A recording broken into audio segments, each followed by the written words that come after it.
Tilly. I'm here with my older brother, Dan. I'm here with Malachi. Hello, everybody.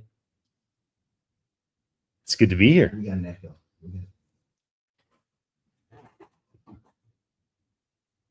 No, you're not, Ted. We hear you just fine. So, Ted, how?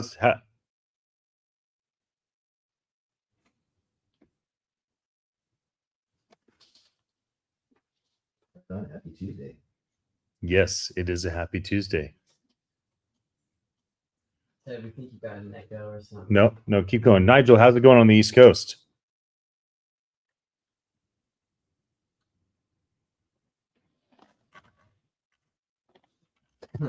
There we go. Well, you've come to the right day, Nigel. You have come to the right place. Yeah, you woke up on the right side of the bed today. That's for sure. That's right.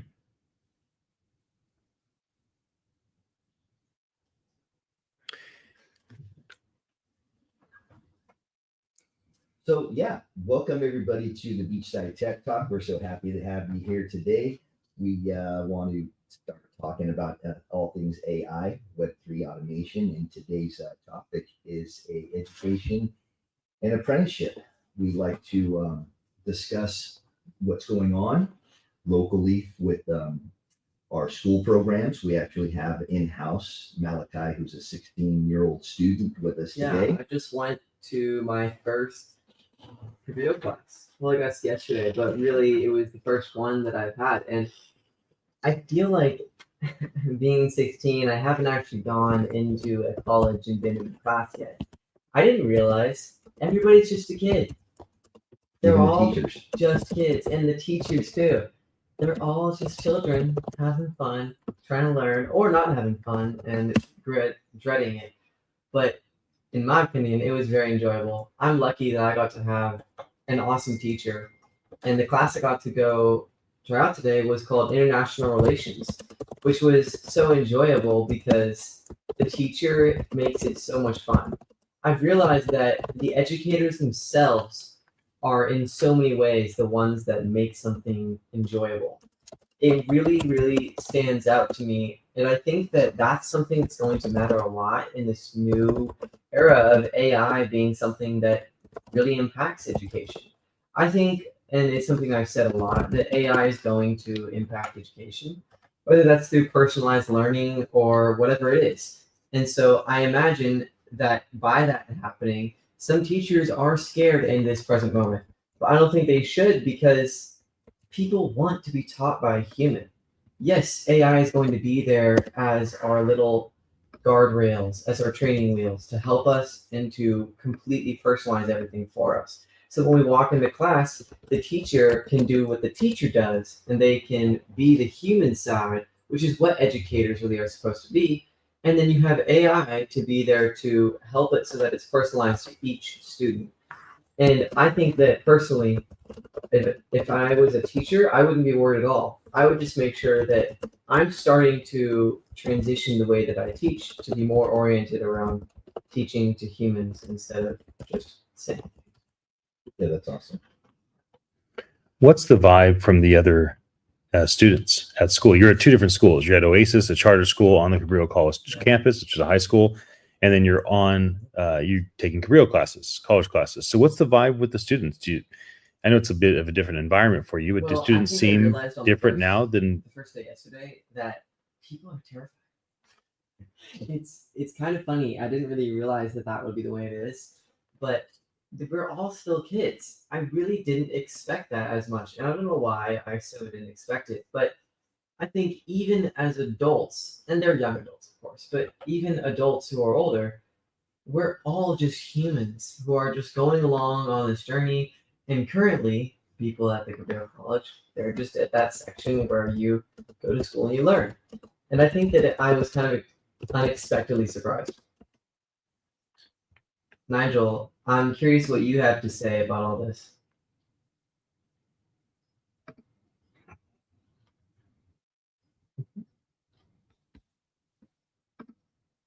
Why, thank you.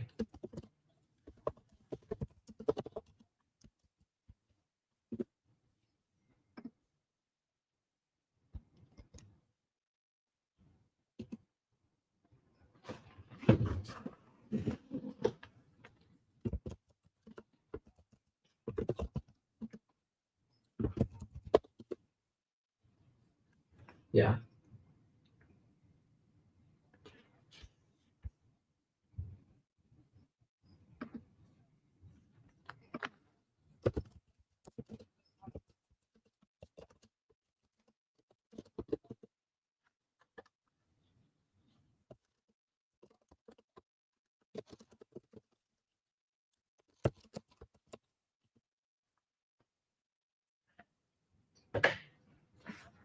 Hmm.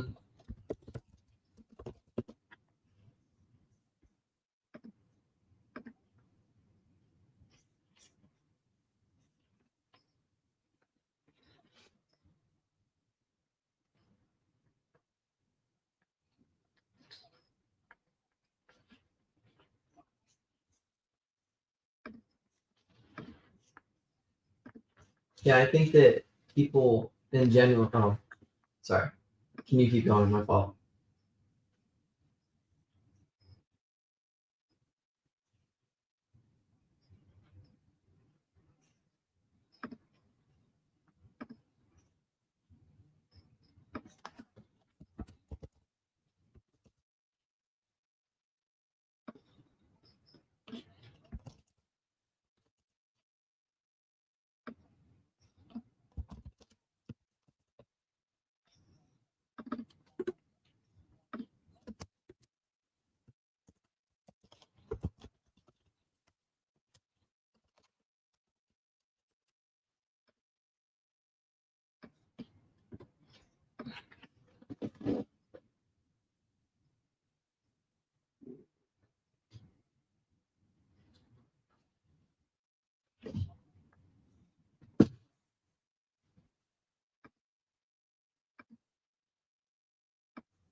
The specimen.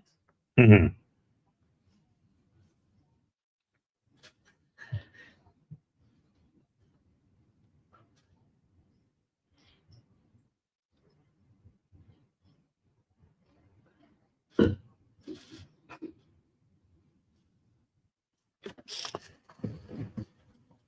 Malachi, how did you see AI and that's the easiest question, maybe Web3, but specifically AI play out in your education last year? It's going to be different this year for Well, sure. I definitely realized that it was kind of like considered bad. It's like, no, don't use AI. Like, you're bad if you do. But then in my two classes that I have just gone to, both times the teachers weren't talking about AI as if it's like this foreign bad thing. But instead it became like, guys, this is a tool, okay? We know it's useful. Now just be wise. You're here to learn. And they said this, both of them, because it's college. They're like, you guys are adults now. If you don't care enough and you just want to do that, they didn't deliberately say that, but they're like, you're adults now, so you can do whatever you want. But you're here to learn. And so you should try and do this in the way that you learn. And I was really actually quite surprised and impressed that they had a mindset that was much more open and like willing to be like, yeah, these are new tools that are going to be Right. here. That was pretty cool to see. I want to ask you guys a question though, or kind of just like a discussion topic that I realize that I do end up talking a lot on the education day because of course I'm You're a student. and I'm in that loop right now. But I do think that, and me and Nigel talked plenty of times about how education is so vital and how it's just something that learning is something we should do throughout our entire life. But I think that with AI starting to become a thing that you guys can use a lot, do you guys think that you might try and like go back to school in some sort of way when it becomes in a desired fashion for you? Or is that just something that you prefer to just keep learning in your day-to-day life with the way you are now? Yeah, I mean, I resonate with that. Yeah. So, I mean, I think of myself as a lifelong learner. I always have. I've gone through 2 unplugged master's degree type 3-year programs. I've gone through a uncertified seminary type school. I went to Cabrillo for 8 semesters or 7 semesters, learning classes that I was interested in.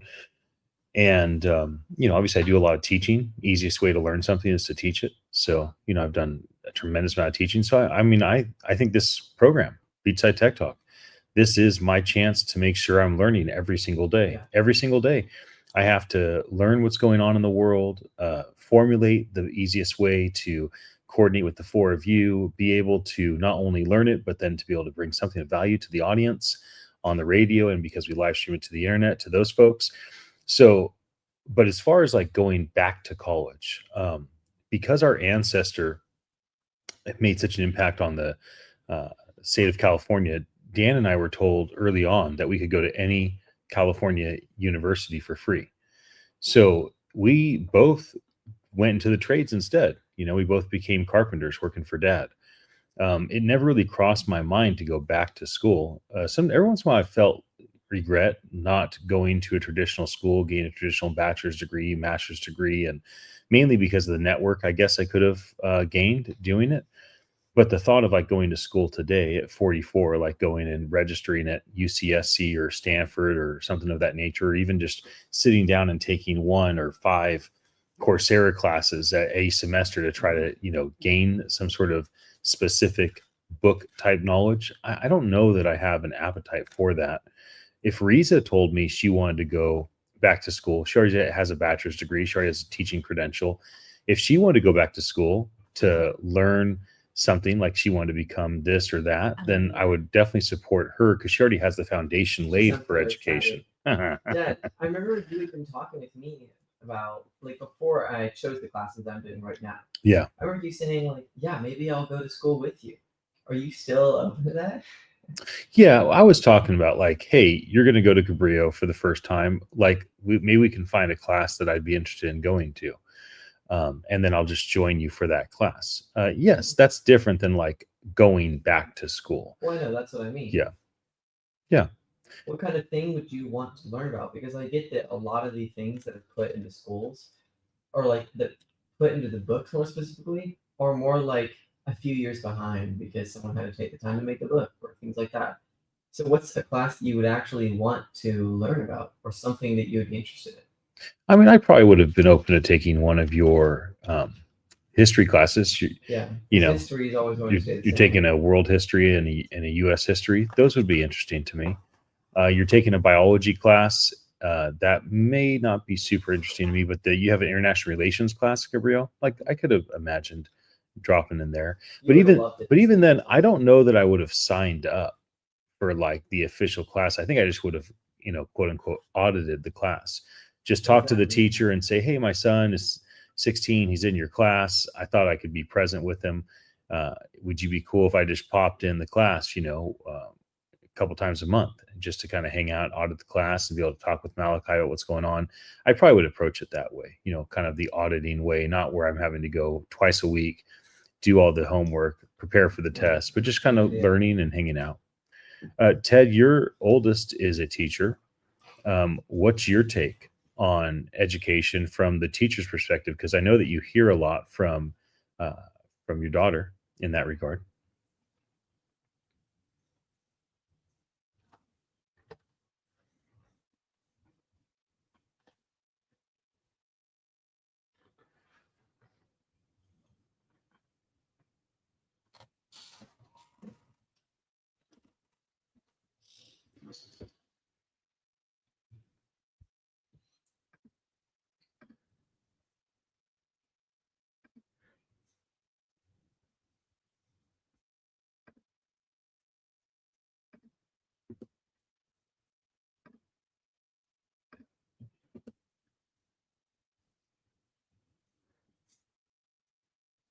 Hmm.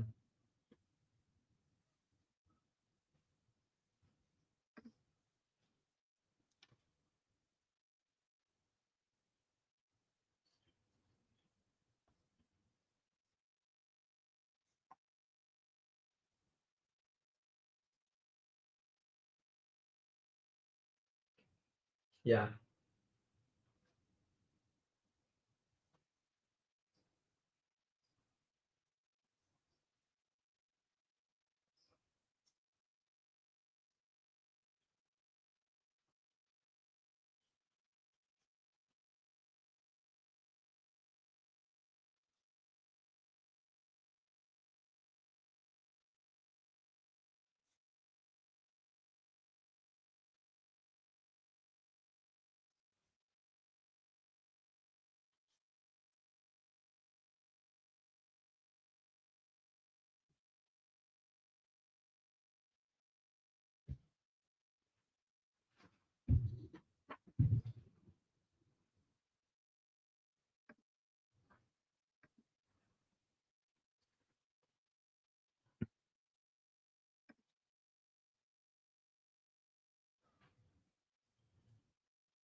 Does she use AI herself?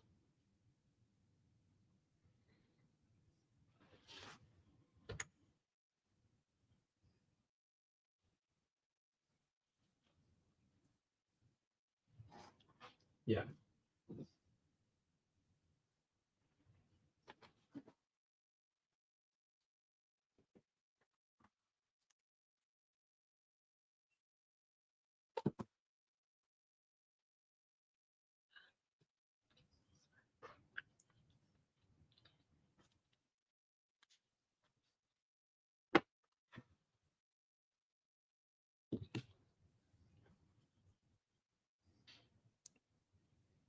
Mm-hmm. Right.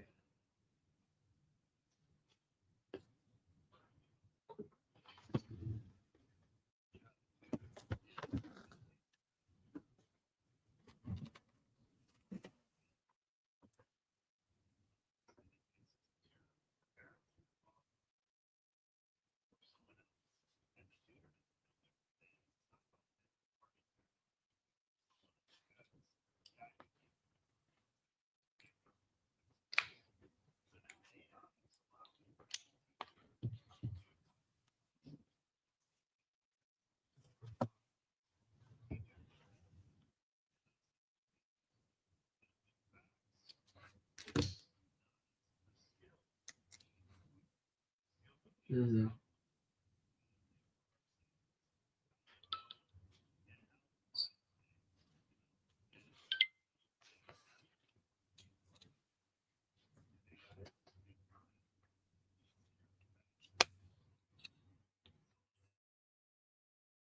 Right. Process application.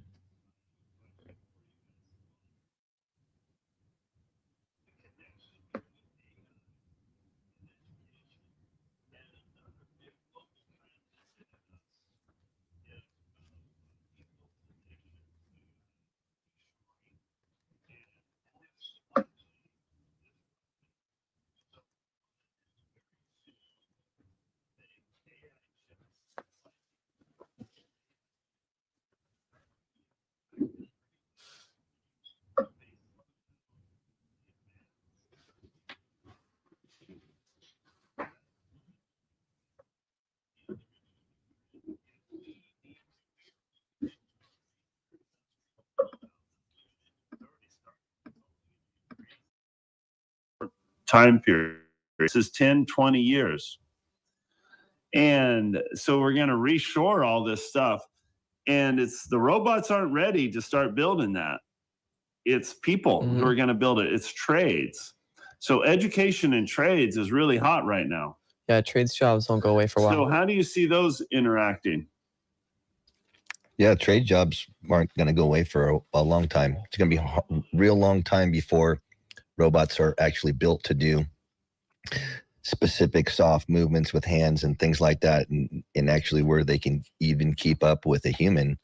Let's just say you're trying to have a robot file papers away in a filing desk. The intricacies of that are crazy. So I think the robotics will come into play. It's going to be a more of a heavy lifting scenario, up down lifts or bringing materials to a certain place. But the apprenticeship programs is what's going to be happening, I think, for the next decade or two.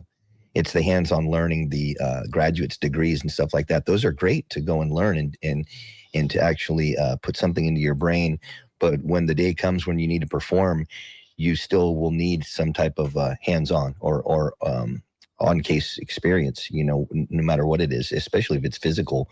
But even in a digital world, you're still going to need to show what you've learned by doing some type of performance-based process. And that's where we'll find out where the wall is, I think, in that area. I say a lot about education in this segment, but I think apprenticeship is going to be way more important as we get to AI becoming something that's so useful. Well, you have done more in apprenticeship recently than any time in your past. This radio program, Beachside Tech Talk, is an apprenticeship. You are a co-host. You help me co-produce it. There's a lot around the show that you're learning. You've been traveling with me. You were in San Francisco for the 5-day event we just did with the base community. You were in New York for several days for NFT NYC, and Manila for Philippine Blockchain Week, and other times that you've done that. So you've obviously learned a lot from Apprenticeship, being around Dan, Ted, Nigel, and the rest of the team, and of course myself.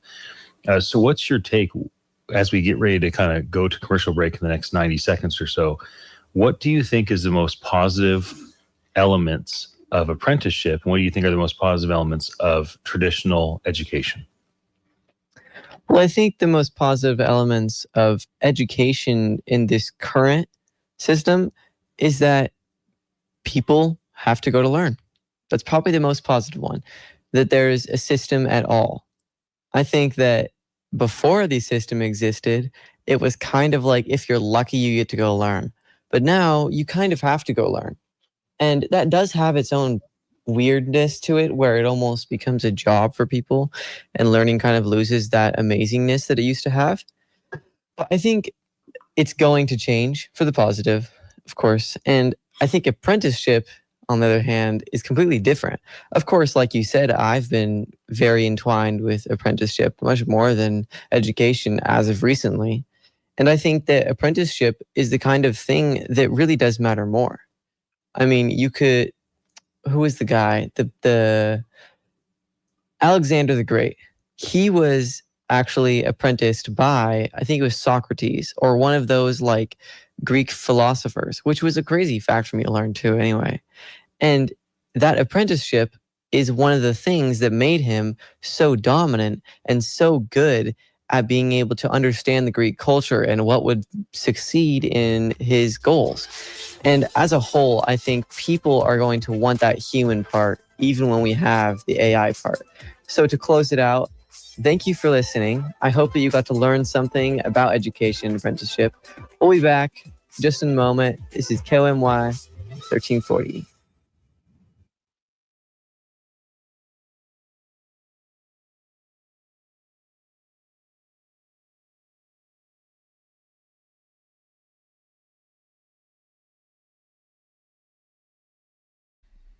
If you see something, say something. Jared Dillinger, I see you. I got something to say to you, Jared. Jared, stand up. Who knows who Jared Dillinger is? He's been entertaining this culture for decades as a basketball player. He's been educating this culture as a voice of innovation for the last several years. Jared, your greatest impact is ahead of you. There's things that you've been wondering if it's just a fantasy, if you're just having a little exaggerated version and view of yourself. You are a superhero. And some of the really unusual visions and dreams that you have right now in your life, some of the unusual opportunities that have been coming to you, some of the people that have been knocking on your door, mentioning things like starting something that you ask yourself, why me? Why now? Is this really what I'm capable of? And I want you to know that when Daniel, Kate, and Donald all jump in spontaneously to say to you in front of everybody in this room things that they honor about you, I affirm that. And more than affirming that, I want you to know that the path before you is joyful. It's full of pleasure and power, significance and legacy. And that I expect that as all of us watch this next season of your life, many will remember this moment and remember the declaration over your life, because I saw you and I said something. I hope that you receive this encouragement in the spirit it was given to you. I was not expecting any of this, Ian. Donald, Dan, Kate, I'm going to talk to you guys later, okay? We're going to have a nice talk. But first and foremost, thank you for giving you guys time outside of what we have been talking about here in this conference, just to talk about me. Good things happen to good people, and maybe it doesn't happen right away, obviously, I think a lot of high overachievers understand what delayed gratification is. So it kind of applies in Killing with Kindness, because at first, when you're kind to people, they're not going to be kind to you back. They may not, but over time, it's just like water running on a rock. It just, for some reason, they just find ways like, man, I just cannot dislike that guy, Jared. He's just such a nice guy. And, but it's just a testament to you, Ian, letting me come in here to be involved in something bigger than myself. And I'm hoping that the value that I can bring here and to everyone here is just as valuable as what you're bringing here to everyone. So I applaud you to that, There's Ian. a story of a young boy walking at the beach. He sees an old man throwing starfish in the ocean. The young kid walks up to the old man and says, "Why are you throwing starfish in the ocean?" And he says, "Well, because they're going to die if they're on the sand." And the kid says, "But there's thousands of them. You can't throw all of these starfish in the ocean." And the old man says, "I can throw that one. I can throw this next one." Don't keep yourself from doing something meaningful for one person just because you can't do it for every person. Welcome back to Beachside Tech Talk. My name is Ian Utilli. I'm here with my brother Dan, son Malachi. We got Ted coming in from Silicon Valley. We have Nigel everybody. coming in from the East Coast. I want to thank Kristen, our producer, and the amazing team here at KOMY, Home of Schoolhouse Radio. Here where local radio's been done in this building since, I think, 1947. Pretty Isn't it wild. cool that somehow we went from a bunch of people making houses out in the wilderness, trying to survive by living off of this beautiful nature that's so grand and you can't even comprehend everything going around you. And now we live in this world where buildings are everywhere. And in some places of the world, you don't really see any nature. And then now we've wanted to come up with ideas to entertain us. And so we put the people who want to talk into a room and then they have conversations. And I could just keep going on for forever. It's just amazing to be a human and to live in this time in the world. Wow.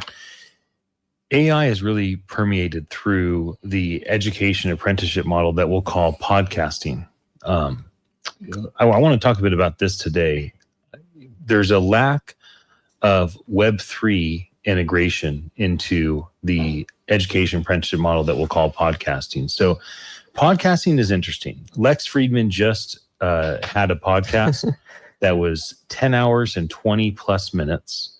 It's hard to know that somebody can actually talk that long. I know. It's pretty so impressive.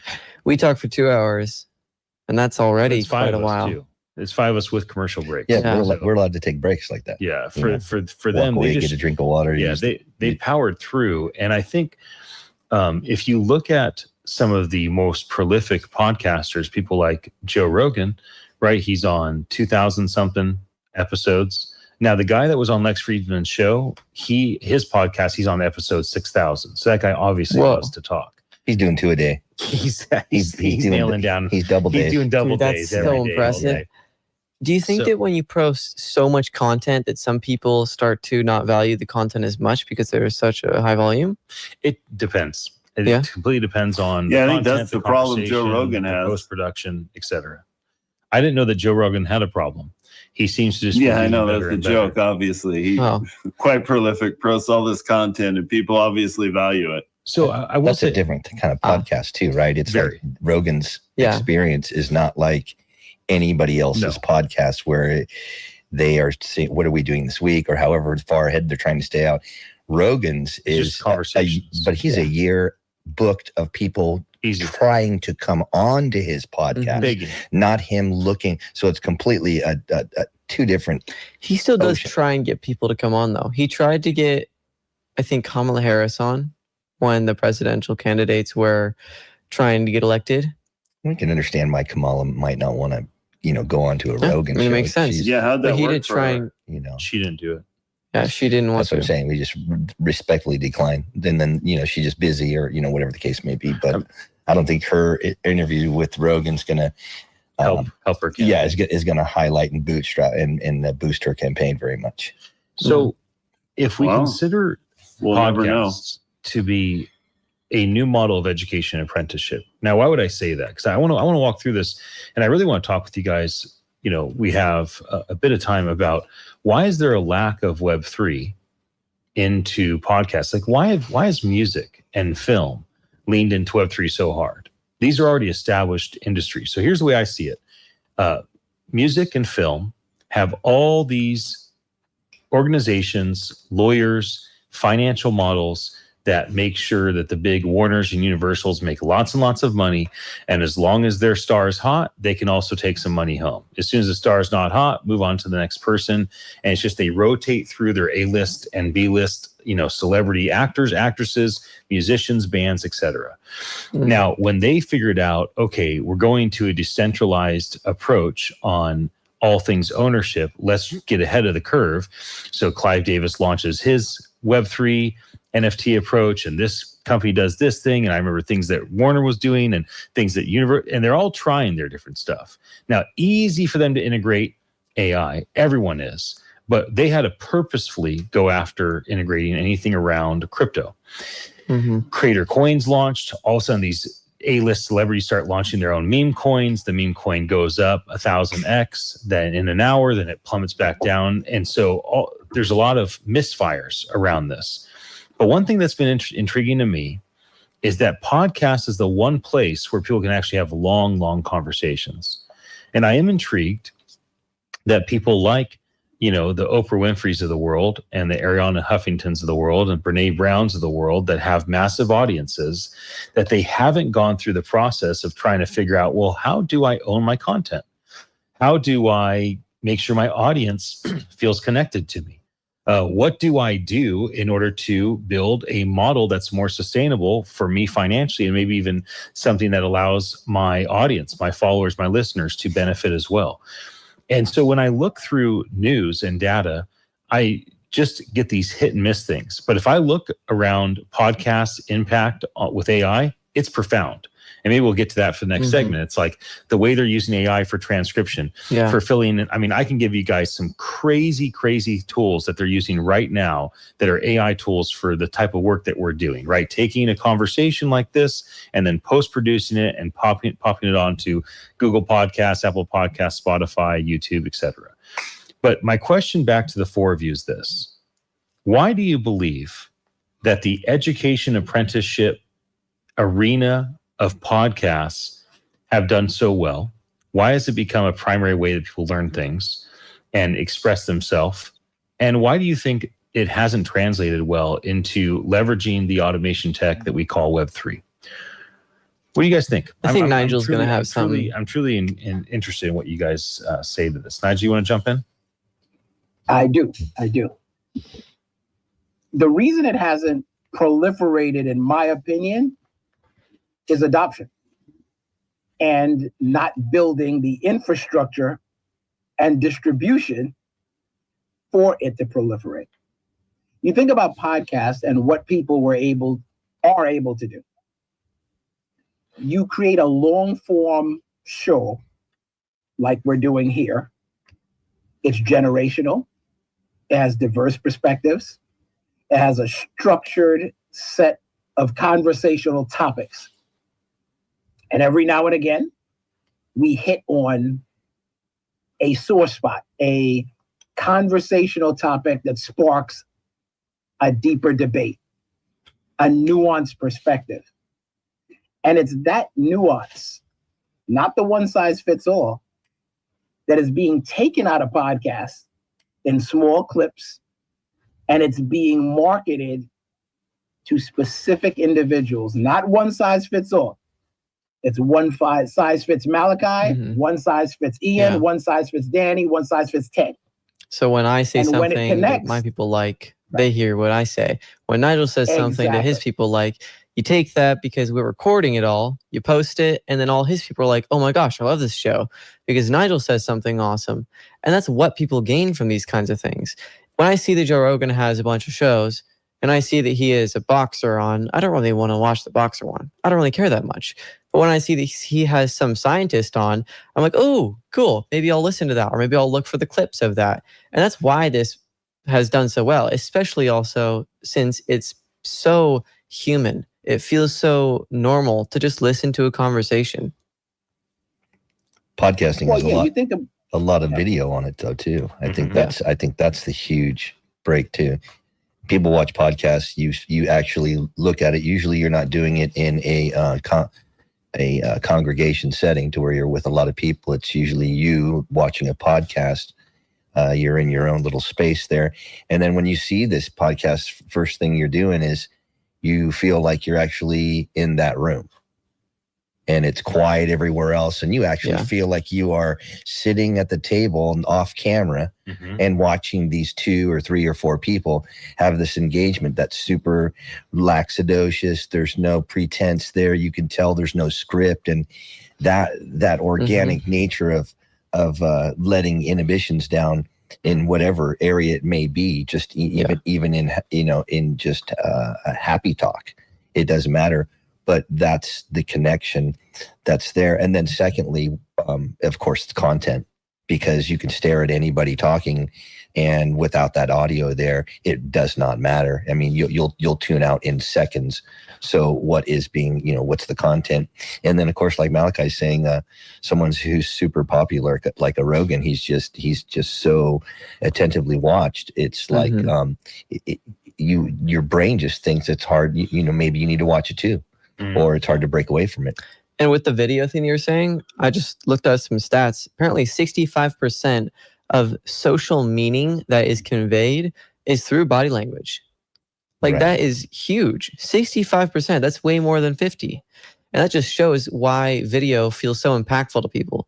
Because I can be talking and it can matter to people, and I can still get just as much information to people. But when they can see me as well, it also really affects it. And that's why podcasting is done so well. But even when you're listening to this, one of the reasons radio right now, podcast done so well is a reaction to, the news cycle and the lack of trust in news. Like what I like about long form podcast, and we talked earlier about how Trump went on Joe Rogan's podcast and many other podcasts, and Kamala kind of pulled away from it. I don't think in a future election either one candidate is going to pull away from that. I think I think we hit a big milestone, and that's going to change the trajectory, and the podcasters are going to have far more influence, and every candidate in the future is going to want to go on a long form podcast. But what I liked about that, whether you like him or hate him, when he sat down with the podcasters, and then particularly with Joe Rogan, it was like a very long conversation. You got a chance to know what he stood for out of his own mouth. It wasn't sound bites. It wasn't produced, and you look at these other news shows, and they're tight. They may be more entertaining. You don't have to invest 3 hours. Maybe you can invest 30 minutes, and the production quality might be greater. But there's always this question, and now there's more and more lack of trust in the news. You're like, was that taken in context? Was that twisted? That could mean a variety of things. So, now with the Joe Rogan podcast, for example, you can see a clip on YouTube, and you have more trust in that clip because that everything that went on the editing for is in the public domain, and you can go and watch it in context. And now you have the crowd helping you vet this stuff. There's so much more transparency and so much more, it brings more trust. And since trust goes down, these podcasters in popularity are going up. Yeah, because even though you could still watch just the sound bites of those long form podcasts, but you still trust it more because you know that the long form is still there. Exactly. Now, I'd like to show another question back at you, Ethan, a counter example. One of the most successful podcaster, Gary Vaynerchuk, he's been very aggressive with Web3 and NFTs, and he's been an earlier adapter. And there's been a lot of value he's brought to his community through his use of Web3 and NFTs. Why has he succeeded? And why hasn't every other podcaster done the same thing that he did or iterated upon it? Go ahead, Nigel. Intent. When Gary started, he didn't know everything about NFTs in the space, but he went and put it in his 10,000 hours proverbially.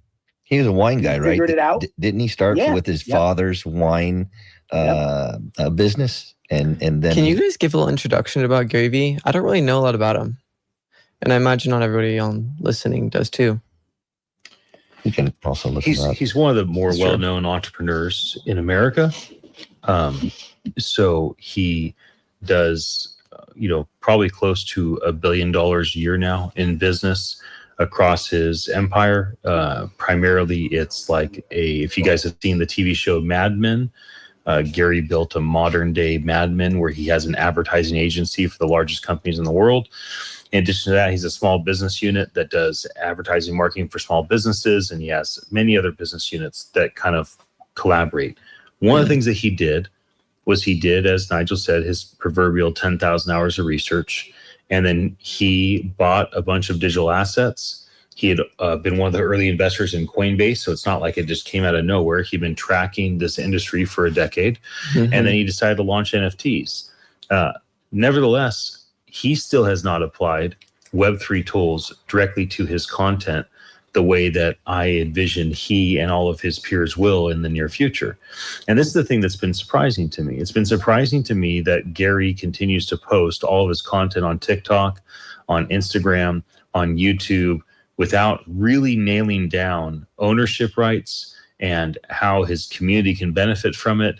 He just basically is like, hey, whatever, it's a distribution channel, it's free. I'm just going to post all day, every day, and get the attention I need so I can sell my books. Maybe sell that's the volume that he wanted, like that. He's got a giant team of people massive, like 50 people full time. Right, and he's spending high 7 figures a year just on easy on that alone. So he might be spending 8 figures at this point per year. Maybe just on pushing his own. He's found a personal sweet brand. spot that he just got comfortable with, and and then he moves as he sees fit. He's still super active. I mean, yeah, but he's the Web3 space guy. Gary is finding a sweet spot and not pushing the boundaries. I mean, he's continually trying new things. We should keep the sweet spot and then simultaneously pivot. Very, very that's what he does all the time. Gently. So the question is why hasn't he pivoted yet into using Web3 more to certify the ownership? Maybe it's because the tools aren't there yet. It's probably because he's got his rhythm down now. He likes it. And he doesn't feel the huge need to innovate because he doesn't have the necessity for it. Right now, he's comfortable with what he has. I mean, Gary Vaynerchuk is continually innovating. That's what he's all about.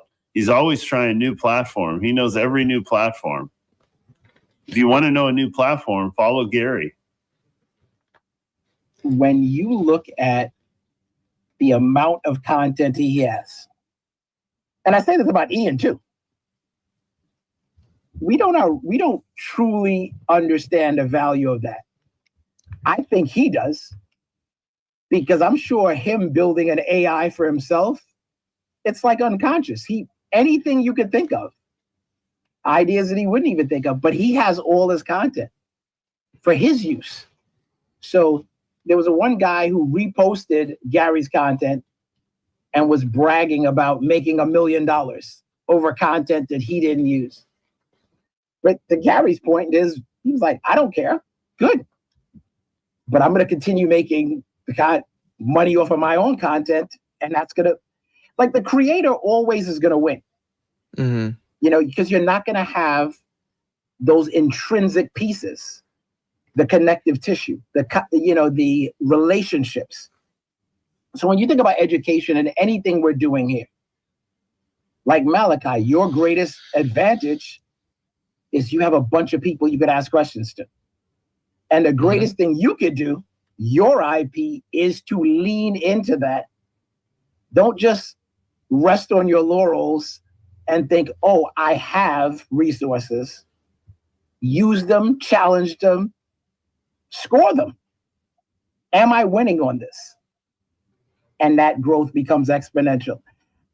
Gary has the community to make anything work. And I'm pretty sure that once he sees the end zone, it's going to look like he did nothing. He just opened the door and everybody flooded in. Yeah, these So kinds of that's things what are I going to think. happen really, really quickly, like the stuff with Attention Live. I think that change is quite hard.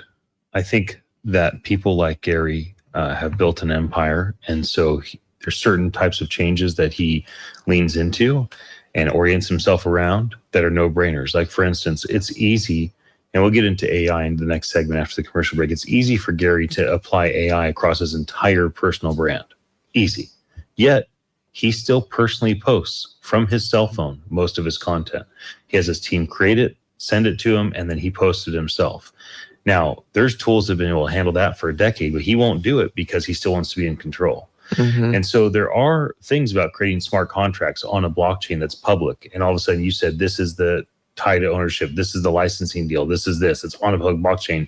And then maybe you can't change it later. So there's a lack of control around your content. That may have something to do with it. But I think when we get into the AI, how AI is being applied to education apprenticeship, specifically around what we do, podcasting, radio, talk show type thing, I think there's a lot that's being used, and our audience will be surprised at how far it's really gotten and how far people have taken it. Any final words before we go to commercial break? I think anything that provides value that you can tie to something in Web3 opens the door for the adoption, which ultimately digs the well before you're thirsty. Dig the well before you're thirsty. I like That's a that really lot. good analogy, Nigel. That's really hard to do, because if you're not thirsty, you're not thinking about digging a well. Yeah. That is true. So It's pretty hard to dig a well if you're dying of thirst too. So I mean, It's just in too late. the class I was just in, international relations, he brought up a quote that someone in government said about, you have your known knowns, the facts, the information you know. You have your known unknowns, the things you don't know, but they're questions that you do know are important. This is a mouthful. And then you have your unknown unknowns, the things you don't know that you will need to know. And that's kind of the way that we have to navigate through everything. Thank you for listening, everybody. I hope that you've gotten something out of our conversation and that you're excited for the future. Thank you for listening.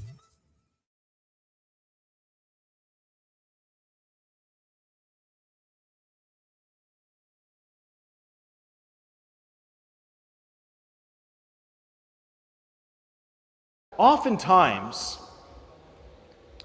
great startups with great ideas, they don't think how to go from the first 100 customers to 5 billion. They think how to go from the first 100 customers to the next 1,000, to the next 10,000, then to exit, only to leave their customers and their legacy wanting. If you are an innovator, and if you intend to build great technology, and you want that technology to be trustworthy, I strongly encourage you to look into distributed ledger technology and think through, how can AI and blockchain collaborate to bring the best of both worlds? And then really, how can Philippines as a country and all of you beautiful people be a part of leading that effort? And let me just say this. I have felt since I came 15 years ago here, I have felt that this region has the greatest potential with future technology. You know, if there's amazing automation that happens with AI or blockchain in America or in the most wealthy parts of Europe, or the most wealthy parts of Asia, or any area, the impact is low, right? I mean, what's going to happen? We're going to save a little time, make a little more money. But what happens when automation hits the region of Southeast Asia especially not just in the city of Manila where 25 million people live in this metro area, but how about all the outer line islands? How about when Starlink or some other satellite starts to provide high-speed internet to everybody for free? How about when one of these large companies start to send everyone rings, watches, glasses, headsets, so that they can communicate with the internet freely? And when there's no longer anything that keeps the average human from having the equal opportunity. I mean, we see that with the cell phone, don't we? Like, it doesn't matter how poor a person is or how much of a struggle they have, it's like every human seems to have access to a cell phone at this point. And that's a huge innovation. But what happens when AI becomes the interface? What happens when blockchain becomes the anchor that runs everything? All of a sudden, this might mean that for certain people in Southeast Asia, you're talking about a 10x, a 100x impact on their ability to generate revenue and to thrive as a people group. And I would wish that for nobody more than I would wish that for your people. I have more time, and believe me, I can talk. I mean, I can come up with things to say. That's easy for me. But instead of doing that, we're at the end of the day, and I want to invite any of you that may want to ask a question before I wrap to go ahead and do that. I think I have some friends with a microphone. I'm not going to take more than 2 questions, so if you have a question about the things I'm talking about, I am happy to take it. But the lights are blinding, so I can't tell. It's okay, I got you, buddy. So, great opportunity to ask questions. Who has a question? Who has a question? Oh my God, it was so amazing. Everybody's so shy. You know, last year what I had to do is I had to give stuff away. I had all these hats and these shirts, and I even gave money away. I gave a $100 bill away. I was like motivating people. Oh, there, I got a question. I don't have no money, but I want your question. All right, bring a microphone to that man.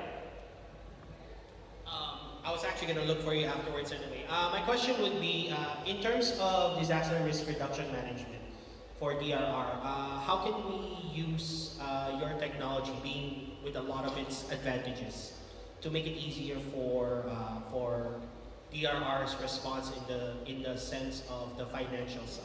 Yeah, so it's easier for you to give out aid. Yeah, that's a great question. So the easiest way to go about that is to either check out Hedera, HEDERA.com.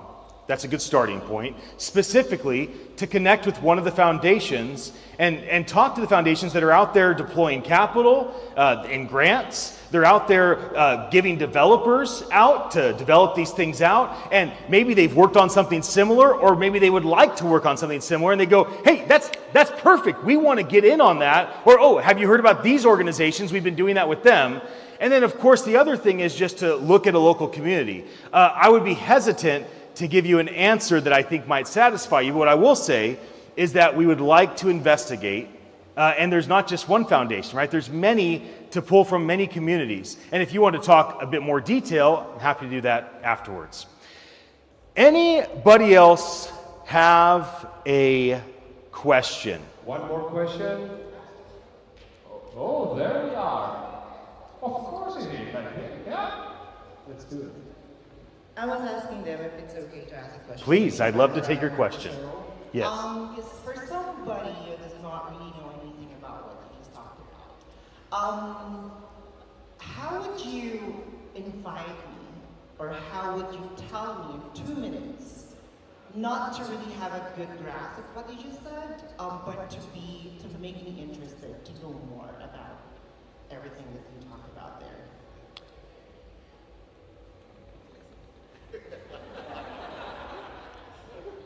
It's a great question.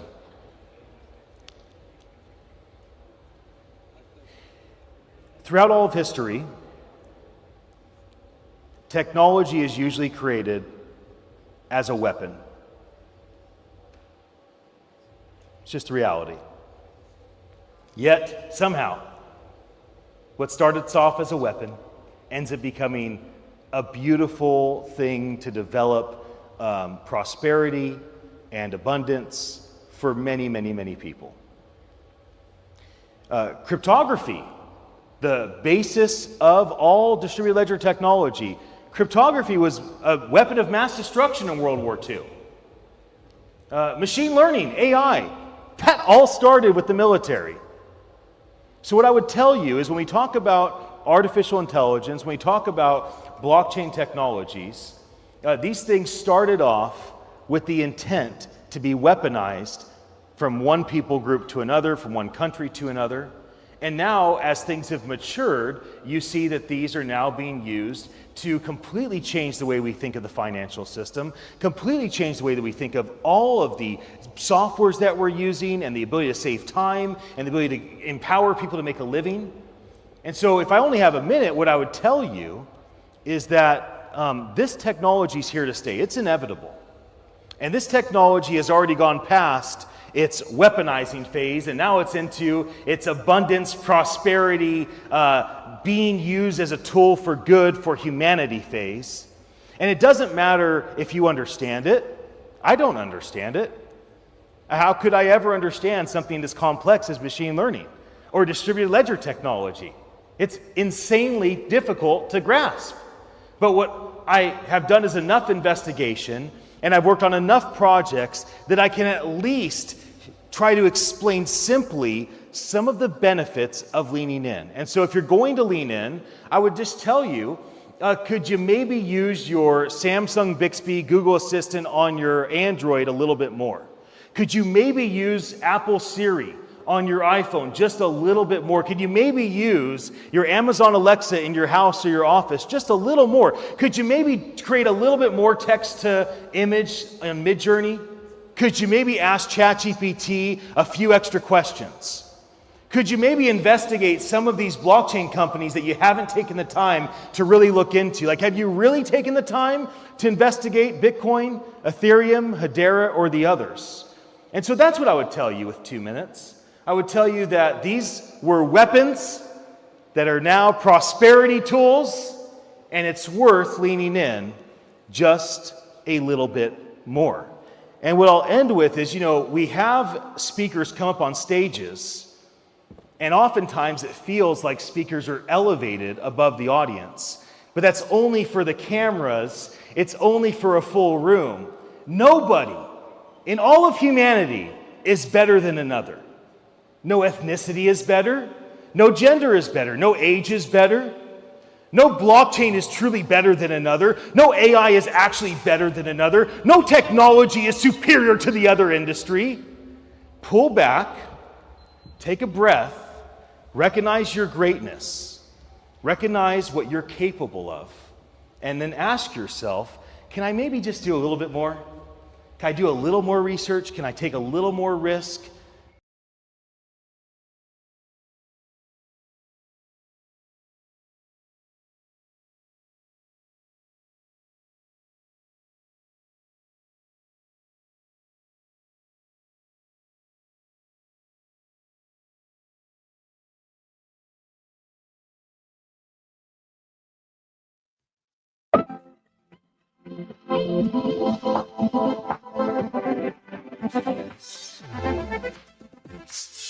Welcome back to Beachside Tech Talk. This is episode number 47. I'm happy to be here with my son Malachi, brother Dan. Got Nigel and Ted coming from outside the station. So glad to be with all of you. That's a cool thing we can do. I know, technology. Maybe AI can automate it. Things are getting easier and easier most of the time. For this segment, what I really want to talk about with you guys is I want to frame what we do, being a podcast or radio talk show of sorts, that we are part of the education apprenticeship part of society, have been for a long, long time, almost 100-year run of this type of format, providing education and apprenticeship to people. And we've talked about the impact of Web3 and AI upon education and apprenticeship in general, and specifically this. But the last segment, we talked about the lack of Web3, crypto, blockchain, and involvement with this profession, and the overwhelming way that this profession has leaned into AI. So what I want to talk about for the segment is that. How are folks like us, especially those that have had massive success, therefore they have a lot of responsibility on their shoulders. They have a lot of people counting on them, their employees, their partners, especially their audience, to come through with something consistent. And now they have all these AI tools. And these AI tools can do a lot of stuff for them. You know, it can really make a big impact on their speed, their efficiency, cross-referencing things, to making sure they're saying things that are true, unless the AI lies to you and you don't double check it. It does that a lot, man. If I'm trying to find out something, I'm noticing at the end of the outputs that it keeps saying multiple things of, double check verifications, or would you like me to do that for you? And I just go, man, yes, I would like you to do that for me, please. I thought we understood ourselves when I was asking you that a little while ago. But not only on top of that, go ahead and show me the citation. Don't just tell me about it, because I'm wondering if it spits out something. I'm just taking it for face value. Right. So, I'm asking it to cite those things down too. But, you've seen that Steve Jobs, there's been a few documentaries on Steve Jobs, but we keep talking about the adoption thing. And I remember something that he had said when he had brought the iPhone in and stuff. And it was like, it wasn't this digital thing. The adoption happens when the comfortability in people, it happens how it happens. And he specifically said, and it takes time. It takes time. It just takes time. It also seems like anything that I adopt, or people that I know of do any type of adoption or learning something, it's like you heard it or saw about it or somehow looked at it. And you don't engage until you know someone or hear of someone that you know or personally engage with, until they have used it or seen it. So that's that I think that's that first break adoption from kind of like I heard about it to where I actually touch it, and then the touching it to actually using it doesn't happen until your friends or people you know, or someone who you engage with, even if it's on social or something, until they bring it in to your life too. So that's where I feel like, just telling people to adopt, or having, or saying communities, and while you're trying to build that, it still has that base level of the trial by the fire thing. And grandma told me this, and I trust what my best friend said or what my brother said. And that's when I started adopting, is when I had those close people. I mean, it's so uncommon to see anyone who doesn't have a phone now. And there's plenty of weird intricacies about cell phones, or really anything you could say about the commonly adopted things in our world, that are confusing. But then now we've just gotten used to it. And that happens in so many things. For sure. They have a rule in adoption that for a new technology to displace a well-used, already, adopted technology, it can't just provide an incremental value. It can't even provide a 2x value. It has to provide at least 5x and ideally 10x value for it to overcome the inertia of the habits of what you've already done. So unless there's a tremendous amount of value there, you're not going to overcome the inertia of just the habits of using the old system. That was Steve Jobs' genius too. Yeah, Apple was never the first mover in a place, but they waited to the right time and they made the user experience seamless. He brought in and intuitive. The individual into the digital age, because everything before that was, big corporate, Hewlett Packard, IBM, and pencil pushing and data, type jobs. But he made it personal when that was the thing of his adoption, was to bring it into the home, bring it into one. Here's the group. It's one person and a computer. And that was the group, and that's what he brought through, and that's why we have adopted so well. But it's brought us together too. We have so many ways that we can do that, and then feel good together in the same space. Nigel, you've been in the corporate world for a while. What do you got to say about all this? Again, back to intent. and acknowledgement. And I'm going to speak to something that's near and dear to all of us on this show. We're here because we share a common belief. There's a trust. There's a trust that we get on and we can talk about things in a respectful, productive, helpful way. We value the opinions of the people who are talking. And that is a key factor. There's a trust there that's important. Because as much as you can do a great video, 5 million views, 10,000 people, whatever, I don't see that even being close to when someone you trust introduces something to you. Right. Mhm. Because there's a Yeah. few things that have to happen. 10x, 5x, whatever the case may be. You're banking on the brand of that person that you trust, that they found value in it. So you're going to listen. Right. Or it's useful. You're going in to some way. focus. Right. You're way more than you would. And it could be completely outside of your everyday, organic, everyday Comfort routine. zone. Yeah. Right. So when someone you trust and respect says something, you tend to lean in, you tend to listen, you tend to give it consideration. Yeah, much more than But just when some people- smart Well, the person. guardrails are down too. That the trust is the whole thing, and that's what we keep talking. It's verification with trust, and those words keep coming in. They're the base words of all of this adoption and all of this new technology and the automation and the Web3 and everything we talk about. So that's once that kind of gets gelled into it, the adoption comes slowly. Job said it happens when it happens. It's over a time, and it's a matter of comfortability and and use. And then we start, and of course it keeps coming into like new versions.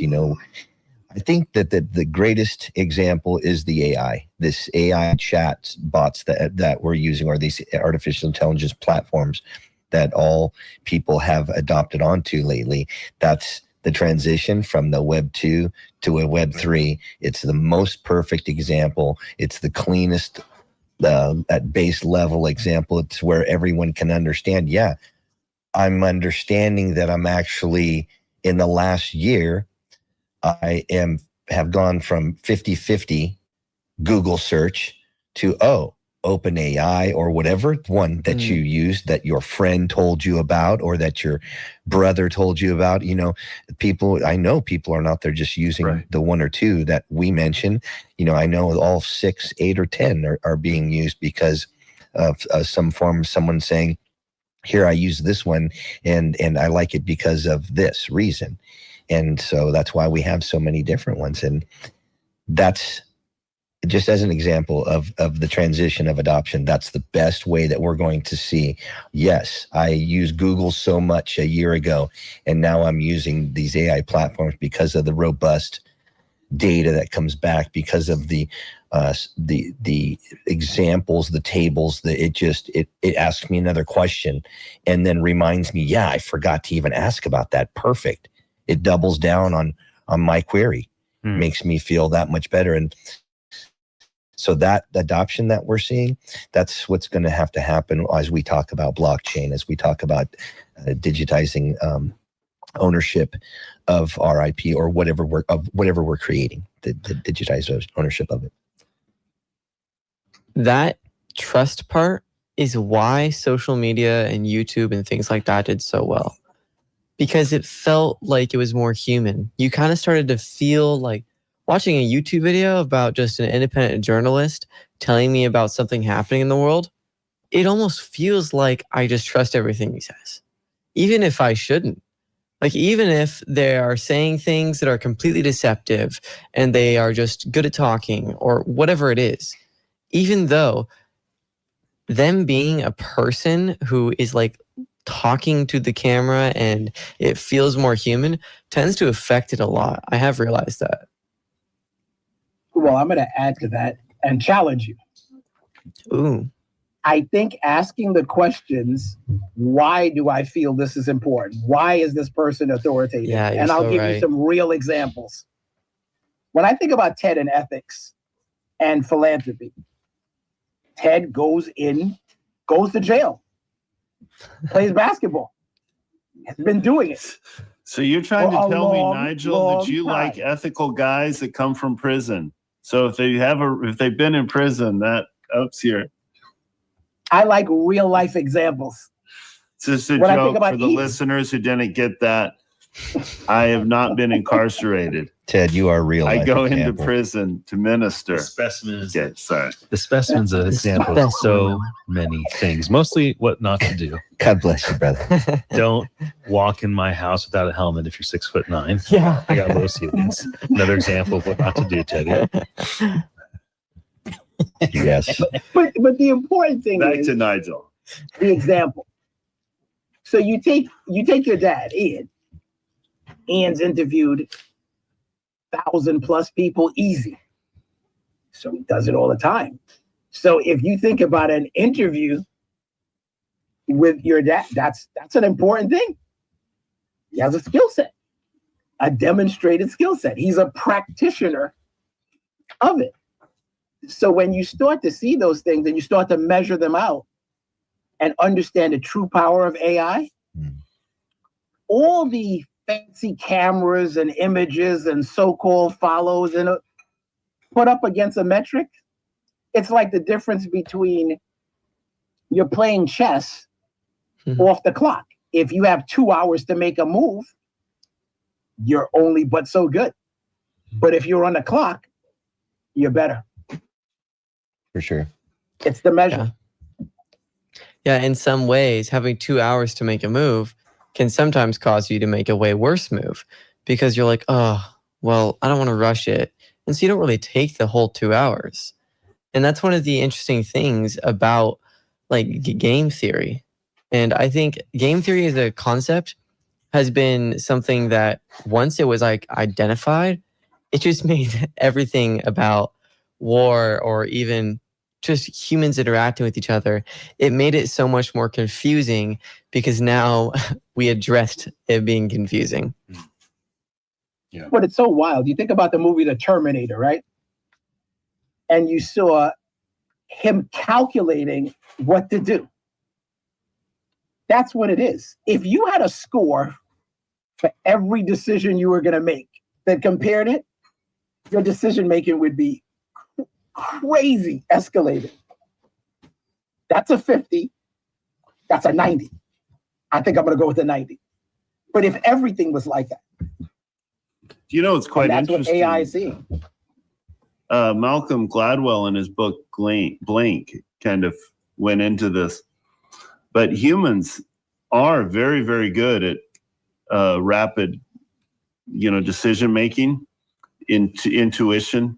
And he shares all the examples of how that works. Like, the first example he talked about was an art curator who was brought in to weigh in on this deal on an antiquity, this statue that they had already done months of investigation to vet that this was the real deal. She just happened to be in town visiting, so they asked her opinion, but they'd already decided, and the transaction was almost done. Her immediate reaction was, "It's a fake." They asked her why, and she can't really explain. She goes, "Just doesn't feel right. Looks too clean." And here's, they had experts who were really good in the field. Anyways, they investigated, and then it all opened up and the whole case fell apart, and they realized it was a fraud, and she was correct. How did she, within milliseconds, outperform experts who had been working on this problem for, months? And, it's the human brain and our ability. It's not just our brain, it's our brain and our gut together. She was an expert in the area, and her immediate feeling put all this data together, even though she didn't know what pieces of data she was putting together. So he goes into that and where humans are really good at it. And then also what throws us off and where we're really bad at it. So if we can have AI tools that can help us verify our intuition and also challenge our intuition and help us in the areas, there's certain areas of intuition that it always malfunctions. Those would be a great way that, apprenticeship and education could improve. Mm-hmm. I like that. Intuition is huge. So let me share some ways that radio DJs and podcasters, those that are kind of on the education apprenticeship side, trying to either directly tell people things, teach them something, or oftentimes bringing in guests or having co-hosts, having topics and kind of going through content. Right now, a lot of 24/7 shows, there's AI being used. Now, this might be as simple as like just a general AI tool and like an AI DJ, and it just talks for 15 or 20 seconds between each song. But oftentimes it's much more intricate than that. They will take a real DJ themselves. In this case, the five of us, we would have AI listen to our voice. We'd say 300 words. It basically and then it would listen to our last 47 episodes. And they would take the five of us and take our voice, our tone, the types of things that we say on a regular basis. It then would ingest the news of the day, and then we would be able to be played. Now, this is usually being done in the middle of the night, early mornings, because the test and nobody really knows what the audience wants yet. Nobody really knows if the five of us all were AI'd out, and it was our voice sounding very similar to us, talking about the things that we would talk about, except for with no ums, ahs, likes, pauses, waits. Everything is just constantly flowing. And the AI writes a script for the five of us to march through all the news of the day. Like that's happening right now. Of course, it's happening around music. That's really much, much easier. If you go to there's reality that like even personalized approaches are happening. So will.i.am launched something that's personalized. So you go in, you listen to the DJ, but then you can basically tell the DJ what you want and respond. You can see this happening right now on Spotify, Apple Music, wherever you get your music, YouTube. All this stuff is kind of saying, okay, what are they leaking into? What are they liking? What are they, commenting? What are they sharing? Now, this is actually happening through the radio, which is obviously needed because a lot of times we don't know how the audience is engaging with us in the first place. I was just going to, as you were saying that, I was noticing, I'm not on Spotify that much, but I do go on there enough to kind of see things. And I was watching in the last year, the platform actually starting to change. Yeah, you're right. The AI click to action bar is up at the top in a big white ribbon. And it's like cling, ling, ling, ling, ling, kind of, hey, check me out. And I actually, pushed it just to one time open it up. And then there's a lot there. And I jumped back out of it and back onto the dashboard again.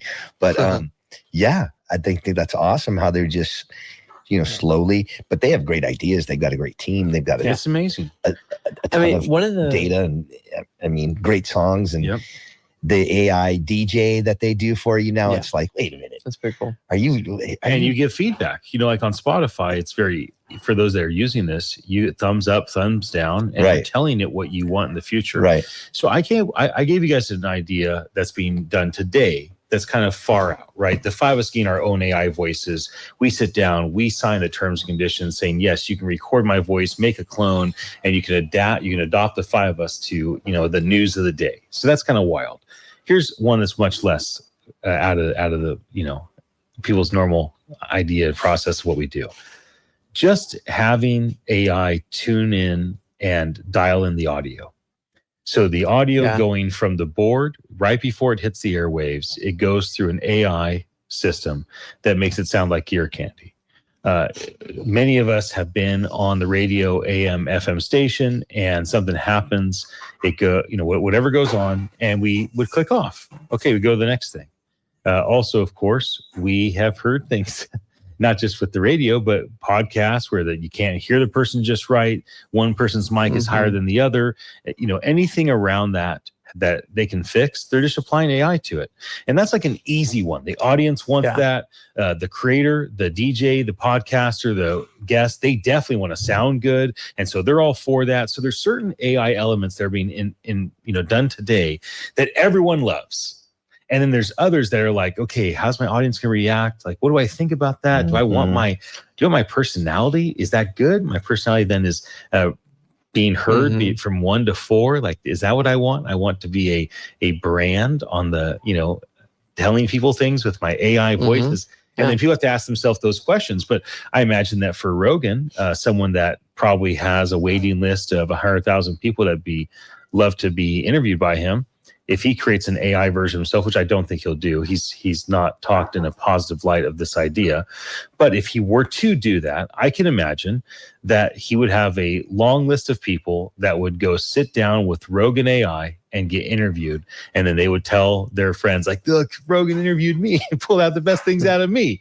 But pretty wild to think about these types of things. I mean, I actually fell for a video that was by a comedian that now I realize is pretty common, where he clipped together pieces from Joe Rogan and made it look like he was being interviewed by him. Oh, really? And, I fell for that once. Like, who is this guy, man? He's kind of funny, but how did he get on Joe Rogan? And then I realized it's all made up.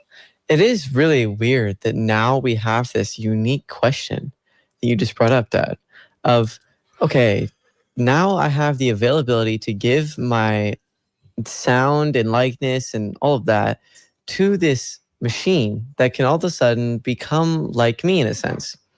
And it's such a unique aspect that we haven't ever had before.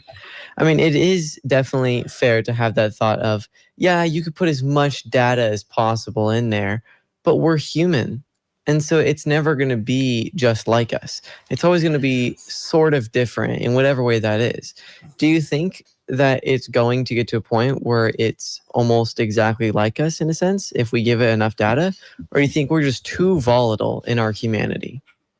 I think that AI expressions of humans will be a enhanced version of what they showed the world when they made their profiles and when they talked. So what we show the world through a radio program like this is a fraction of a percent of who we are. The AI will enhance that and make that version of ourselves look, sound intelligent and quick and witty and funny. And so that's the reality, not who we really are. So I know we're going to go to a commercial break. Thank you for joining us here at Beachside Tech Talk, episode number 47 coming at you. We're going to be back with our 4th segment on the future and our hope toward it.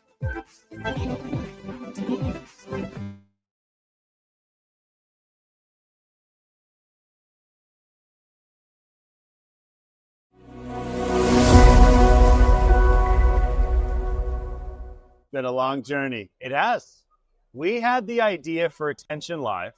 I ran it by you the fall of 2017, and it's gone through many different prototype product iterations. NFTs were even a thing, not to mention NFT NYC. It was, it was before CryptoKitties at least hit. Yeah, they weren't using that term because we were throwing different terms around. Remember, we did our event, headquarters, November.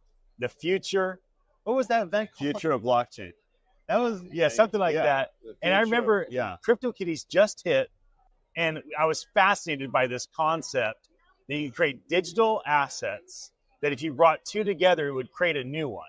I thought this is like a whole other way of seeing blockchain integration, smart contracts, cryptography with tangibility.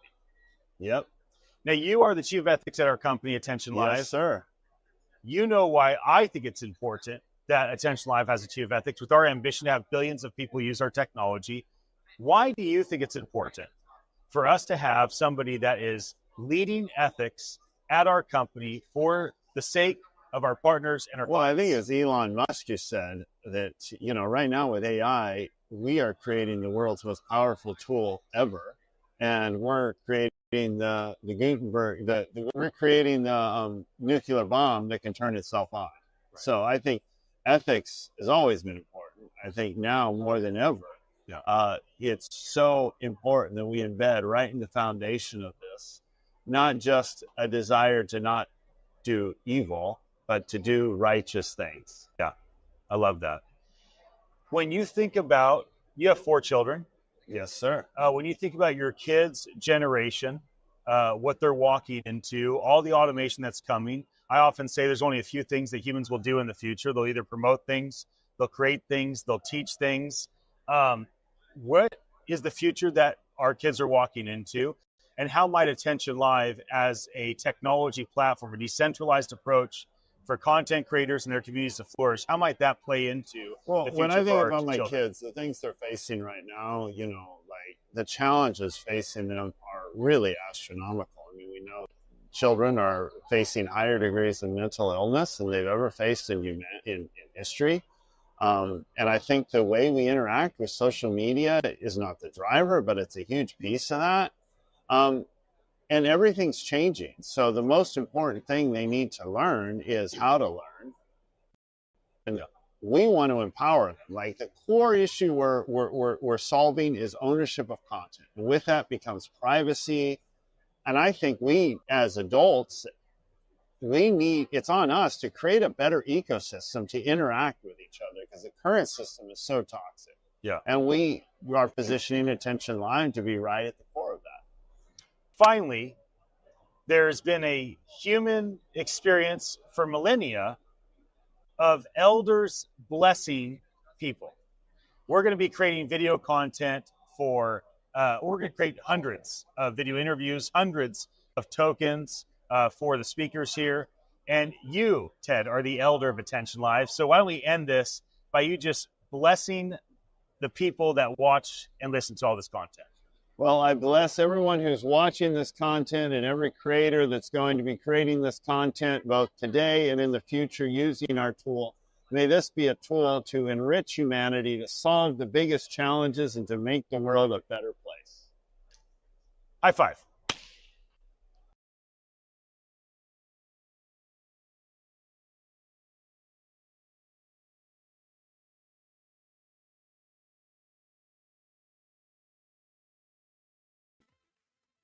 Welcome back.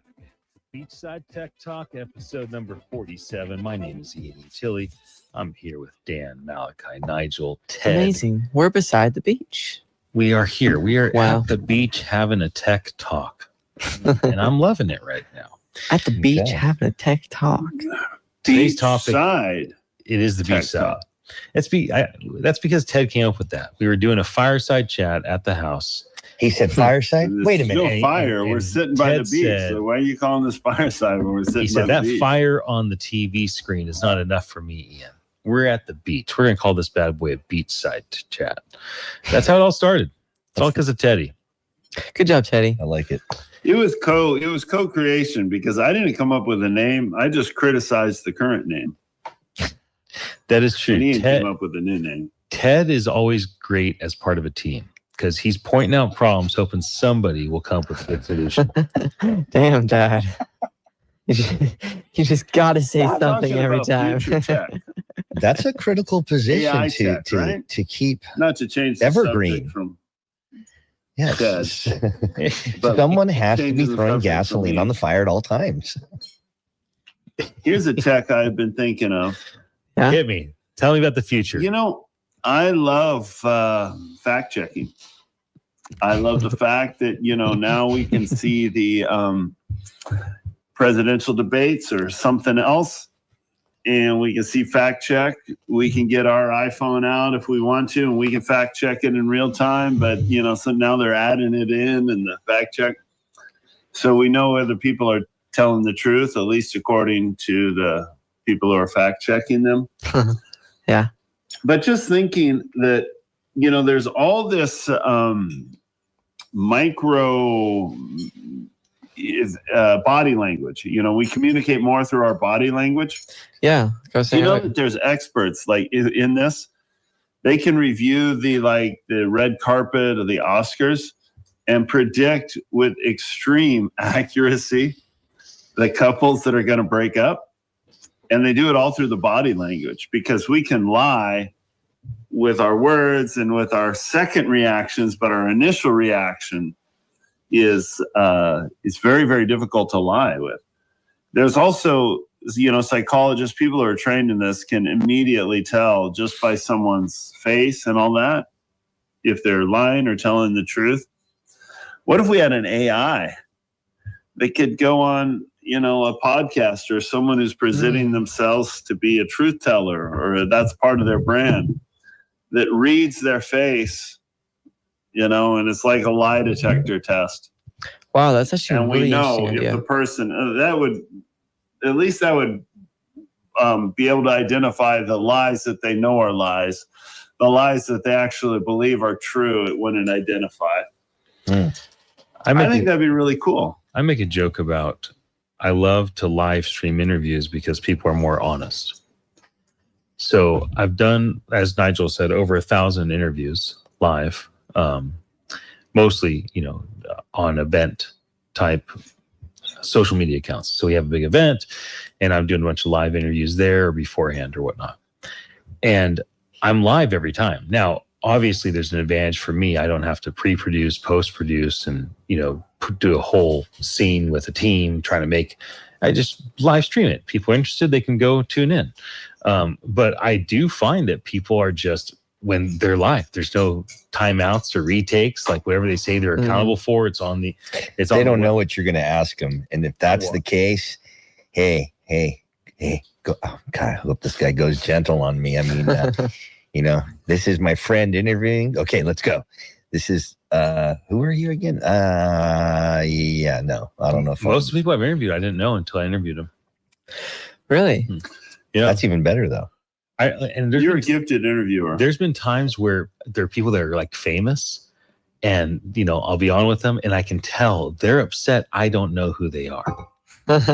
They can't believe. Well, they're probably just used to, of course, all those interviews that they are used to, and the person sitting down with them, either they've got the questions right there in front of them, and it's just the more modern version of whatever their life's been doing, because of course they're famous, so you want to know, but you want to come out of, you've got great questions where you come out of left field when you're not going to take the traditional easy path way down, down, but very engaging, kind of lets people's guard down, when you get personal from the first couple questions and they go, oh, okay, well, this is just, let's take off my jacket. Let me lean back and cross my legs while we do this then. Okay. Yeah. When people lean in and they drop the guard, they get over the fact it's live.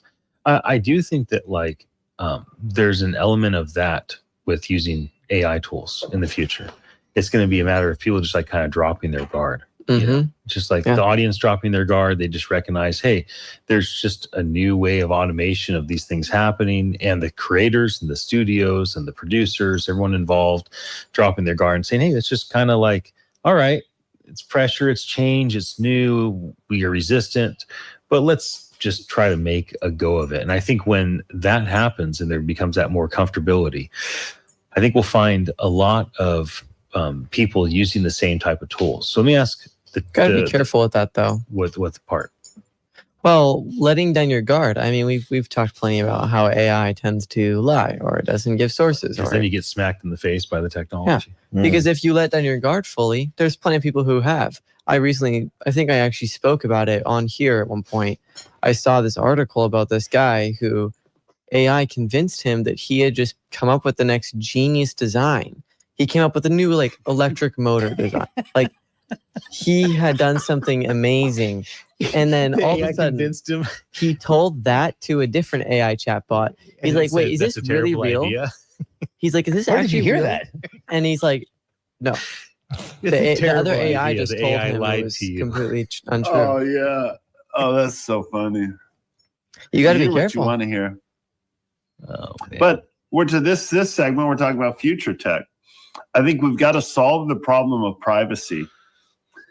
You can't let your guard down. Yesterday we'd mentioned that article where there's a lawsuit against Meta and that other company. Yeah, Character AI. About Character AI presenting themselves as therapists, and they're not licensed. But if we can solve that issue, and we know that this is privacy and I can trust this and it's locked down, and we solve it, that it's actually implementing the best practices, that it's overseen by doctors, that can that's what needs to be built. That can be helped so much. Mhm. The other big challenge we have is trust. And now with AI, we're afraid of deep fakes. Fake news has become a thing. Ideological echo chambers. Where I see the things we need to build is using these AI tools, using these Web3 tools as well, to verify trust. And if we can build those pieces, the fact checking, the truth telling, different things to hold people accountable, that where we can truly trust the AI, man, that will unlock so much potential. Can AI get like certificates or degrees yet? Like get Can for it itself? get or give? Get. Doesn't need them. Yeah, it just It already has Just all the takes them, data just for a learns them, certificate. knows It them lasts in already. a certificate.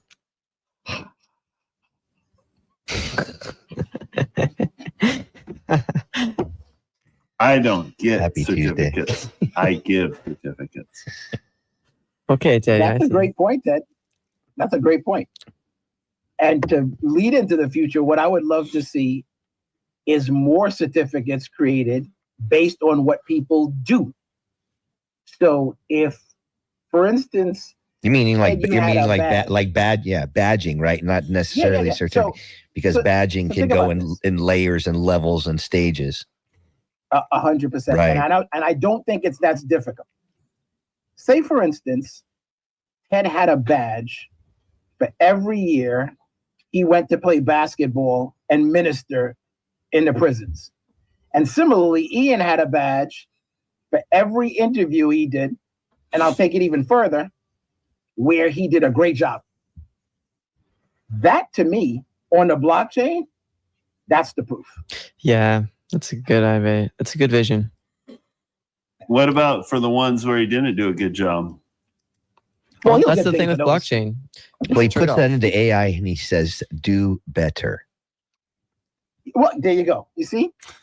And Do then he better learn- would and, count as and a then he badge, too. learns. He learns. But I'm going to say What's something else, and I'm going to interesting- give you some flowers here, Ian. The reason I think people drop their guard is more because the intent. You're not trying to get anything from anybody. You're trying to give a good interview. A lot of times people go on shows and the show's about the host.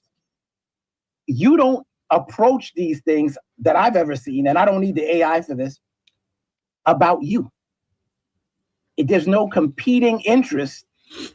The interview is it, and that's beneficial to all parties. A lot of people don't approach life that way. Adoption is being stifled because of competing interests. You look at AI, right? They're giving you data, but they're adding to that data what they want to put in. So you don't have control over what's in there. So those badges, I think we could start creating them now. It'll take time, but they will be super effective.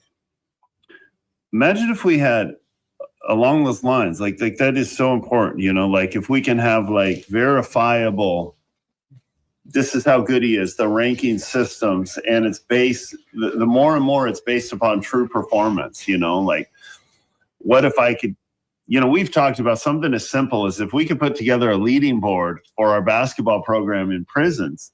We get the different prisons competing with each other, and it'd just be fun. Like, it's like who wants to be the leading team? Who wants to score the most, and things like that. But then if we layer on, the social impact, the real reason why we're doing it, that could be so valuable. Another idea I'd like to see, back to the fact checking. Right now we just kind of have fact checking, and to be honest, I'm as skeptical of fact checking as I am of AI. Like, according to who? Okay, so it's biased, and I think we see that in the elections. It's like if you're biased for one side, they get a pass on the stuff, and the other, we're more aggressive on them. Imagine we had different types of fact checking. What if we could tune it in and say, follow the money? These are the people who sponsor him. Mm-hmm. Or for, you know, a salesman who's making an offer. This is their business model. And we can see their business model and where it goes. So we know whether it's trustworthy, you know, and, you know, reviews and all that. But we can now just, you know, take the reviews to a whole nother level of nuance and different angles. That's a really good idea. I think that's something that's so helpful. It's necessary. Yeah. I mean, when I was I'd like to see this no, you for our got legislative process. Yeah. Man, it's like if you can see a bill. So we've talked about the AI advocate with Love Never Fails. I just heard that soon that's going to be in the App Store, and it takes complicated laws around the area of human trafficking and translates them down into 5th grade English, and then has lived experience experts, people who've been there and done that. Now imagine if we could scale that out by having a ranking. So you know if that person is truly a lived experience expert or if they're just talking out of their head. They weigh in on this. But imagine if we could expand that. Imagine if we could expand that to all of our bills. And not only do we translate them down into 5th grade English, we use AI to do all this research, and we know who is in it, who's going to benefit from it, who's investing in it, why they're investing in it. And we bring transparency to this extremely opaque lobbying, lawmaking profession that has all these conflicting, hidden agendas that then outputs manipulation. And instead, it would be transparent and output truth that help humanity. Mm-hmm. If everyone was accountable, however that is achieved, it really creates this new sense of motives, because it's no longer how much can I get away with? Because when you aren't accountable and no one is there to track you with however that happens, AI is just one of those things that makes it easy. If no one's there to keep you accountable, then the question doesn't become, how can I make sure that I do this best thing for the people? Instead, it's, okay, how do I get elected and how do I make sure that I do this? And if you have accountable, that entire motivation and entire question gets changed. You no longer have to think of the question of how much can I get away with? Because you can't. AI is right there. Right when you say something, it immediately says, this is the quick data, like the 2 sentences on the bottom of the page or something like that, that shows this is the actual data that he's sourcing from, or whatever that could be, he or she, of course. And it gives this real-time ability to just completely get rid of any of that. Like how, Nigel, when you were talking about many shows ago, the like idea of putting onto the bill or like legislative bill, like the money dollar, however you meant by that, that's something that this kind of ties into, with AI being able to give us these important key points of information, whatever that is, that tend to be able to help us find out which side we want to go with. I would even go add further to what Ted was saying, not just how the bill can be translated, but who's preventing it from being translated? Why not demand every bill be 5th grade level so everybody could and see who's blocking it and put their name out there? Or what if we Like had a rule for bills like Donald Trump for his briefings? 1 page, 2 paragraphs with a picture. We could do that. I mean, at least that way we'd all know what's in the bill. Or and then even go simpler and just have all emojis. Dude, that'd be It has sweet. to be a graphic. You got to novel. figure it out. It's a riddle.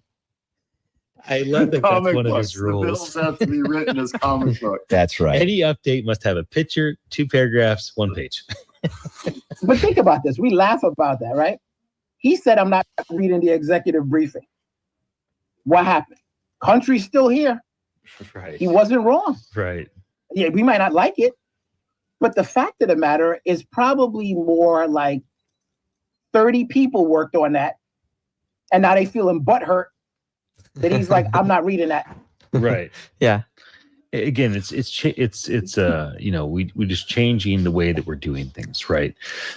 So the thought that Nigel brought up was around, hey, every bill should have a dollar amount. What's it going to cost taxpayers as a whole? What's it going to cost me? I think as we look forward to education and apprenticeship radically changing because of technology, mostly we talk about Web3 and AI. We don't often talk about robotics. We still have a couple minutes left. Any big ideas in your guys' mind around robotics when it comes to education and to apprenticeship? One question I have is, will people be interested in having a robot teacher to represent a AI brain teaching students? Is that going to be a desire to have a physical presence? What do you guys think about that? Here's a twist idea that I think about it. One of the widespread, commercial uses of robots now are self-driving cars. Put a teacher in the self-driving car. I'd like that. That's actually a great idea. Yeah, if you put a robot in every self-driving car, and the robot's there to find out who you are, what you need to learn, and teach you something that's helpful, or maybe even counsel you. I mean, don't know if that's going to be a good idea or not, but it is kind of a scary thought that, like, you could have all these pluses if you just let something track every part of your life. Like, sure, you could have these pluses of it knowing exactly what it needs to teach you, exactly what you need to be doing in this present moment. It knows exactly how you slept last night and everything about your body.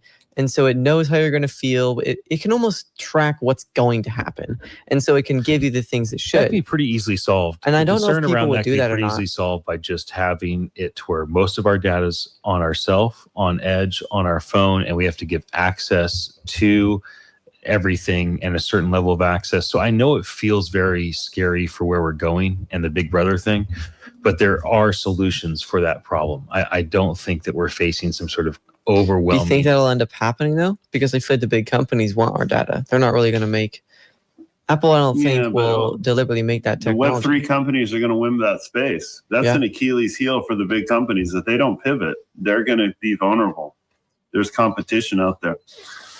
What about for Optimus, a use case? Will we use robots to work out with us? Will they become trainers? Interesting. Yeah, I think people are going to really wait a long time to do physical things with robots. Yeah. I think robots are going to do things like manufacturing, cleaning, sweeping, things like any sort of things at the house or the commercial business. Human interaction is going to be tough. Yeah, it's not going to happen right away. Well, we will be back again tomorrow. Talk about business and finance world, and looking forward to bringing that to you. Friends, thank you for joining me here at Beachside Tech Talk, episode number 47. Thank you for your attention, everybody.